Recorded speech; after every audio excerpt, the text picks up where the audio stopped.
Never did I think I'd see the day where a president starts slapping tariffs on foreign countries that are making products in their countries, leveraging cheap slave labor and then subsidizing it in order to put our companies out of work. 50% tariff washing machines. The Maytag washing machine industry in the United States has been decimated by the South Koreans, who then subsidize the machines short term through government funding to dump them in the United States and put our washing machine manufacturers out of business and our people out of work. Why? So they can corner the market. The president had enough. You know what? I've been for President Trump. I've been for Donald Trump for 40 years. This is the culmination of it.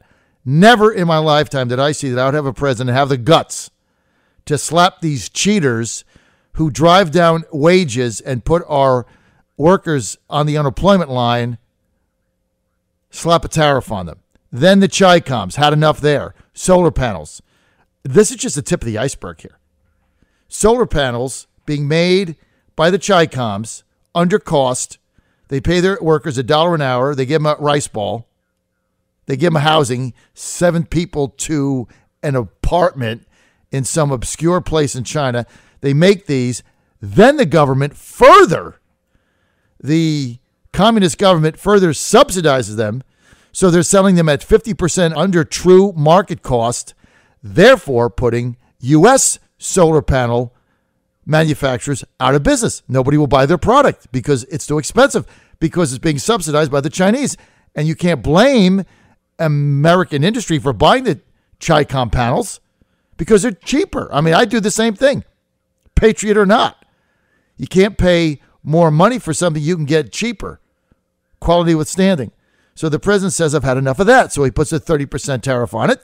And he says, when you ship them into the port of Los Angeles, before you will take the tarp off them and unload them on a dock, you're going to pay us 30%, which drives your cost up 30% because you're selling it under market value for 30%. This is just the tip of the iceberg. Steel next, aluminum next. Great day in America. Great day if you're an American worker. It's a great day.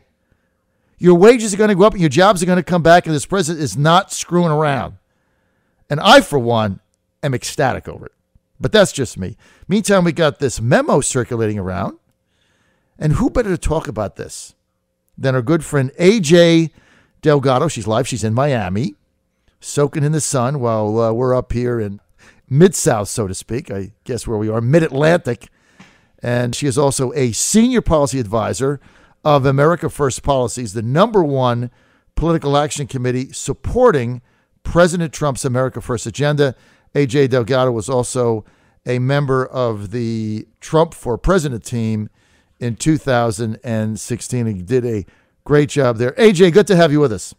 Great to be with you, John. I loved hearing what you had to say. I couldn't be more in agreement on what a great day it was for America yesterday with these trade tariffs that were being imposed. Finally standing up for American manufacturers and American consumers, too. We're finally going to get better quality imports because when there's also an ethical issue, I think, when we continue to get these cheap goods from China. Nobody really talks about that other upside of these tariffs that have been imposed now, because I don't want a solar panel that was made with cheap Chinese labor. So I think everybody wins here. It's not only a matter of American manufacturers winning, but it's also about consumers getting products that are both better made and ethically made. So it's a huge upside from a moral and ethical consumer purchasing angle as well. Yeah, you're right, AJ. I never thought about it that way, but you're right. There's also a national security aspect that goes here, because the next thing the president is going to do is put tariffs on steel and aluminum, which the Chi-Coms have been dumping in the United States. And why do they want to do that? To put our steel industry under. Well, if we ever have a crisis and we need steel, what are we going to have to do? Go to the Chi-Coms, right? Is that really the position you want to be in militarily or otherwise? I don't think so.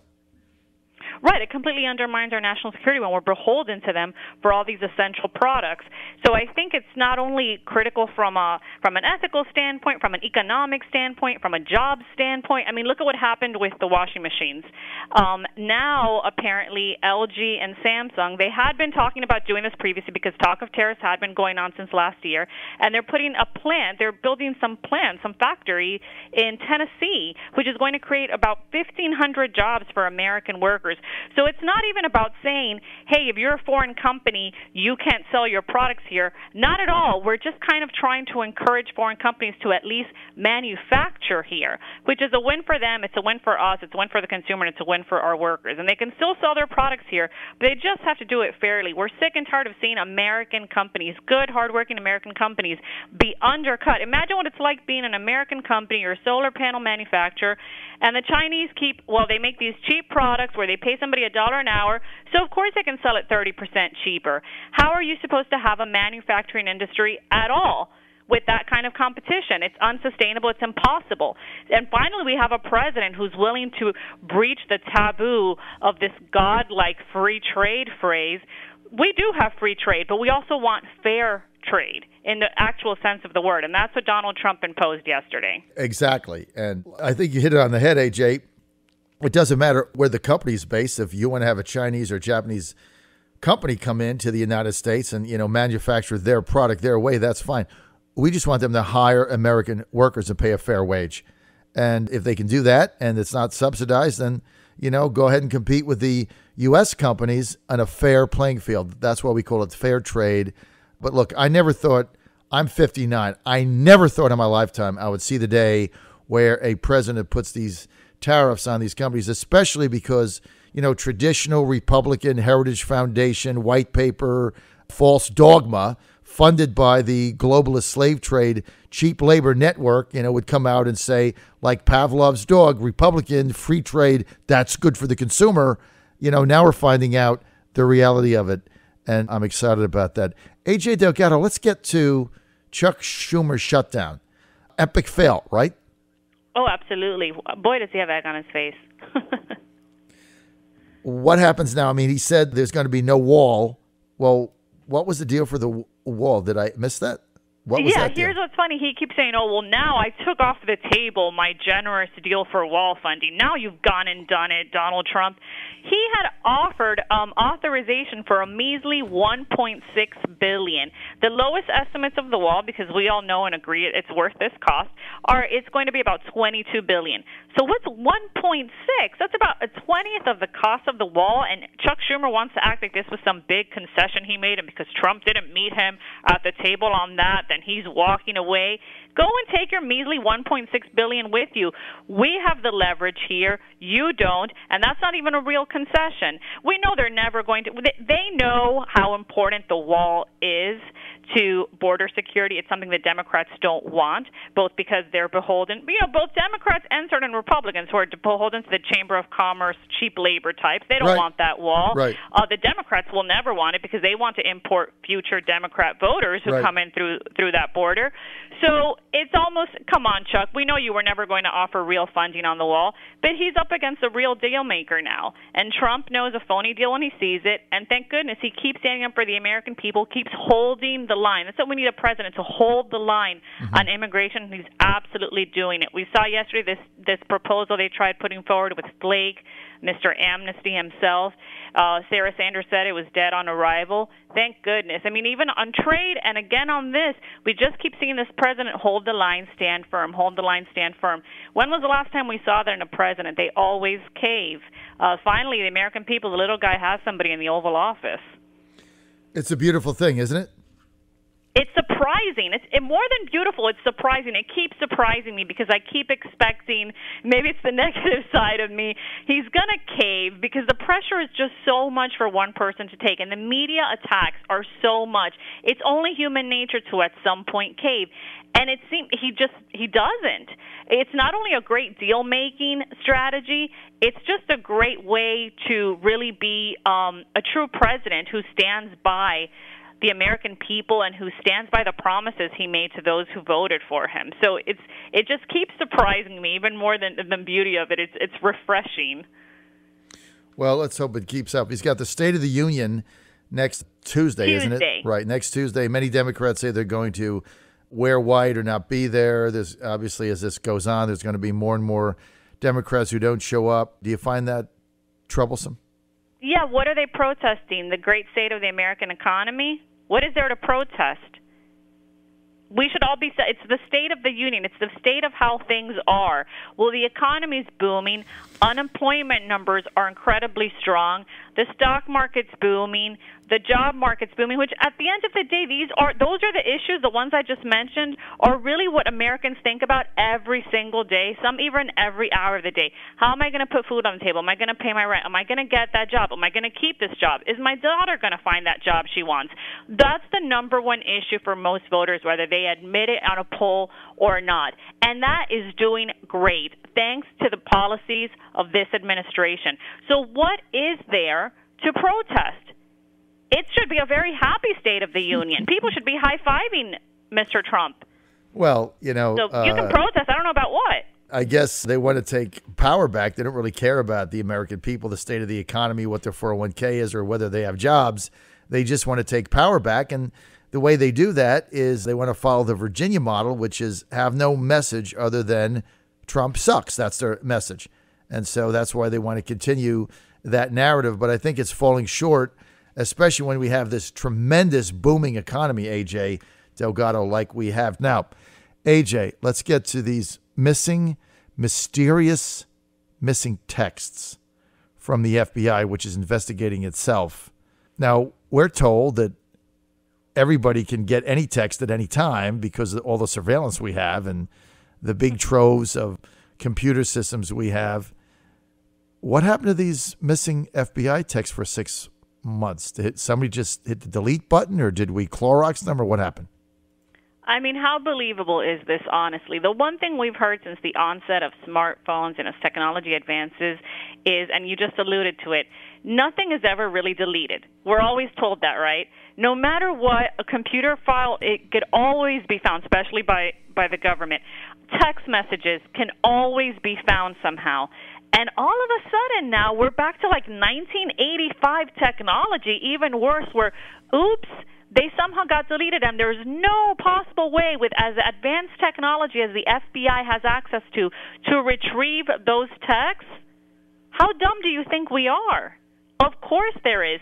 The question is, why are you claiming there isn't? What's in those texts? What do you think is in those texts that you're trying to push this whopper on the American public that, oh, we just can't retrieve them. They just disappeared. Come on. I mean, AJ, really, right? They just disappeared. And they happen to be very damning texts, right, between Peter Strzok, who was an FBI intelligence officer, and his mistress, whatever her name is, Lisa something. And these go back and forth, and they talk about undermining the president. They talk about a secret society, we understand, of stopping the president's agenda.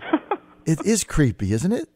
I saw it. Secret society. I'm going, whoa. So it's like Skull and Bones? We have to see those texts. But I know. Hey, I guess that secret society has Bill Gates times 1,000 on its roster because they seem to have access to some technology that doesn't exist that could just somehow, these texts were accidentally deleted in a way that they can never be found again.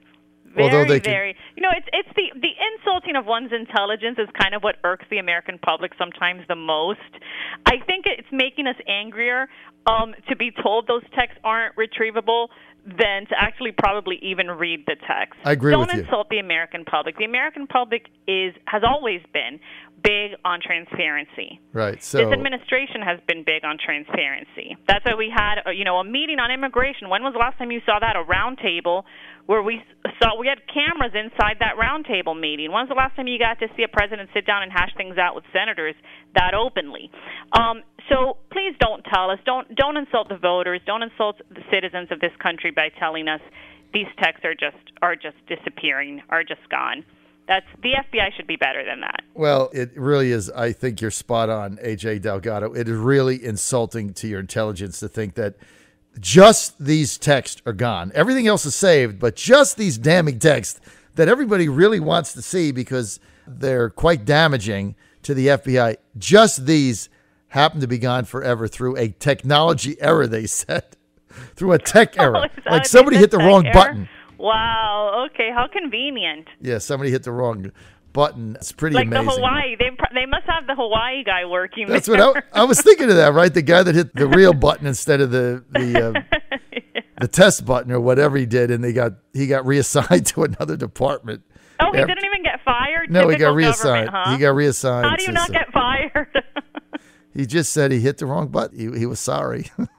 No, and I'm sure he gets a great pension when he retires. I'm sure he does, a right? Six-figure salary, but No question. he almost led people to their death in a tragic overreaction to something that wasn't happening. But so what about?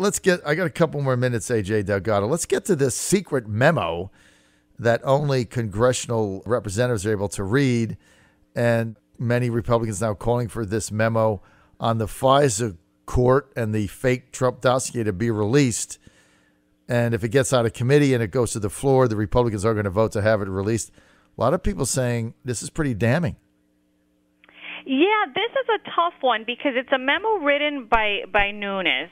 And so the other side is saying, well, the memo would only be Nunes' take on what happened. So, and that's a valid point, but we should still have the ability to read Nunes' take on what happened. And then we can see supplemental information if that's needed, or what does the memo reference? Okay, let's see that then. It at least opens up the process of what did this committee find, and let's maybe see some more. If what's in the memo leads us to say, yeah, no, he mentioned something that the American public needs to see, which I'm sure it would, then we could see more and more and so forth. So it's something that I think we definitely do need to have released to the American public, and I'm hoping that it will be. As I said, this administration is big on transparency, so I'm hopeful that that will be released. I know the president is very interested in seeing it released, so let's see what happens. But I'm curious more than anything. The other side is saying it might be overly dramatized, but I say let us make that call. Let us read it. Trust us. Again, it comes down to insulting the intelligence. Don't worry about it. We know who the author is. Let's allow us to judge for ourselves and parse through what the memo has. Let's see what's in there, right? Right. Let's see what's in it. I can discern. I know the author is a Republican. I can discern facts from what perhaps he is, putting his own views into. We can parse through that, but we have a right. We're smart enough. The American public is smart enough to have that memo and to read it for ourselves. You're spot on. As always, we're out of time. I want to thank AJ Delgado for spending time with us today. AJ, always enjoy your narrative and your take on things. Thank you so much. AJ Delgado, Senior Policy Advisor for America First Policies. That is the #1 political action committee supporting the policies of the president's American First agenda. AJ, thanks for being with us. Thanks for having me, John. What's your Twitter handle? Oh, AJ Delgado 13. Follow her on Twitter, AJ Delgado, Lucky 13. Thanks, AJ.